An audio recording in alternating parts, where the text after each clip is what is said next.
Қайырлы күн, құрметті оқушылар мен әріптестер, басқа да көрермендер. Геоглобус каналына қош келдіңіздер. Бүгін біз ел тануының соңғы тақырыбын қарастырамыз. 7 сынып бойынша бүгін сабақтың тақырыбы елдің экономикалық географиялық жағдайы. 7 сынып бүгін сабақтың мақсатына тоқталатын болсақ, ол елдердің экономикалық географиялық жағдайын талдаймыз да соған баға береміз. Енді жалпы өткен сабақтың бірі еске түсірейік. Ел тану бастаған кезде біз ол жерде ең бірінші тақырыпта қарастырамыз елдердің физикалық географиялық орнын анықтауда біз нелерді ескердік деген секілді. Яғни кез келген елді біз физикалық географиялық орнын сипаттаған кезінде қандай көрсеткіштерге негізделдік, соны еске түсірейік біраз, оны біз өткенбіз. Енді жалпы келесі ұғымды қарастырайық, ол географиялық орын, яғни географиялық нысанның жер бетіне қатысты орны болып табылады, кез келген. Енді сұрақ, елдердің экономикалық географиялық жағдайын анықтауда нелерді ескеру қажет деп ойлайсыңдар? Яғни осыған баға берген кезінде қандай көрсеткіштеріміз, қандай факторларға біз сүйенеміз. Енді қарастыратын болса, жалпы елдердің экономикалық географиялық жағдайы бірінші ол әлемдік экономикалық орталықтарға қатысты орны. Біз білеміз, және әлемде әртүрлі және экономикалық ірі орталықтар бар. Яғни олар жәнегі әлем экономикасына әсер ете алады. Екінші, көлік географиялық жағдайы. Қандай халықаралық жәнегі дәліздер немесе жолдар өтіп жатыр, сода ол теңіз жолы ма, ол құрлық жолы ма деген секілді. Келесі, табиғи ресурс жағдайы. Мемлекетте қаншалықты жәнегі табиғи ресурс қорларына бай болып келеді. Ары қарай көрші елдерге қатысу орны дегенде қаншалықты жәнегі көрші елдермен тату, тәтті немесе экономикалық саяси қатынастарды айтатын болсақ, тұрақты орналасқан, немесе көрші елдерін айтатын болсақ, басқа да және саяси тұрақсыздық емес деген секілді онда көз жүгіртеміз. Одан климаттық жағдайлар, олардың климаттық жағдайлар және олардың экономика әсері, яғни климат түрі қандай, мысалы шөлді климат па, шөлді климат болатын болса, біз білеміз, ол жақта айтатын болса, ресурстың тапшылық етеді, су тапшылық етеді, ол да әсер етеді экономикаға. Одан жалпы тарихи географиялық ерекшеліктеріне көз жүгіртеміз. Енді бастайық. Жалпы бізде бірінші тапсырма ол Қазақстанның экономикалық географиялық жағдайын сипаттауда келесі сұрақтар жазбаша сұрақ жауап беру керек.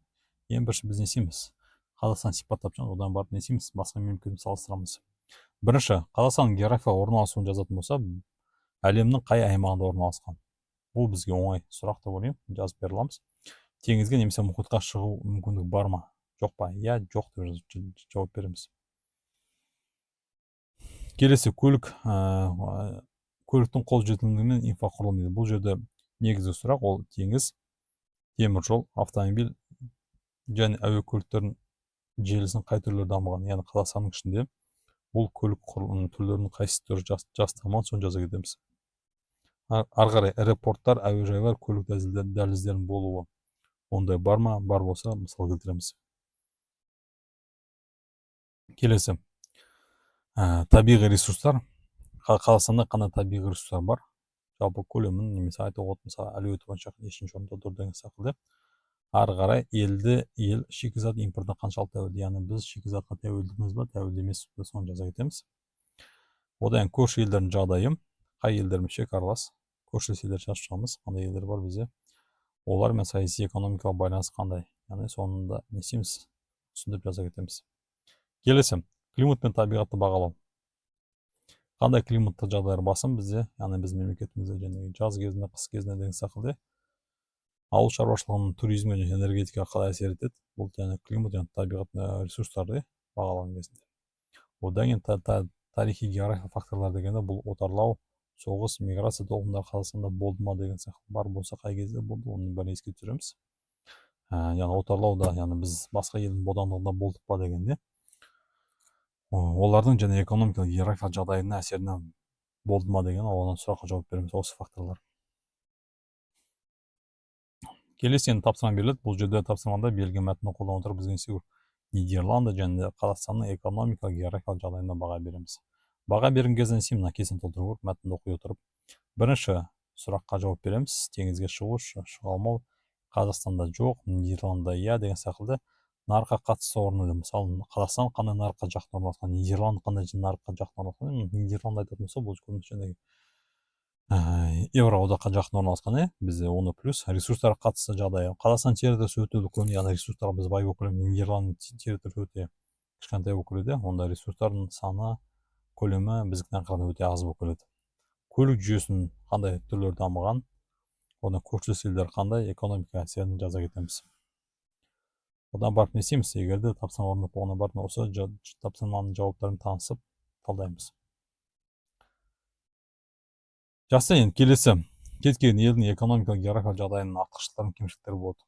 Мысалы, Қазақстан тыңмен тоқталатын болса, ол ғаламдағы экономика орталықтары жақындығында қарастыруға болады. Мысалы, артықшылықтары мысалы келесі теңіздерге мұхиттар шығу немесе шыға алмау, Қазақстан шыға алмайды.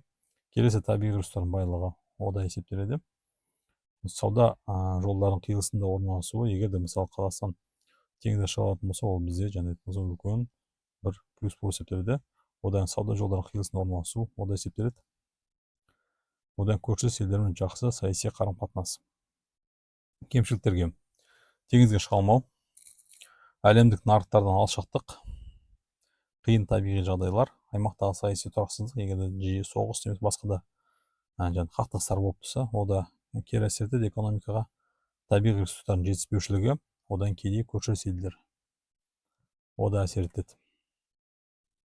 Жақсы, енді келесі тапсырмада материалды мәтінді қолдана отырып, елдердің экономикалық географиялық жағдайлары жақсару немесе нашарлау себептерін анықтау керек. Қай кезде жағдай нашарлайды, қай кезде жақсарады, соны мәтінде талдап отырып не істейміз, орындаймыз. Жақсы, енді бүгін сабақ түсінікті болса, канал жазайық, канал бойынша басқаларын таратайық. Назарларыңызға рахмет.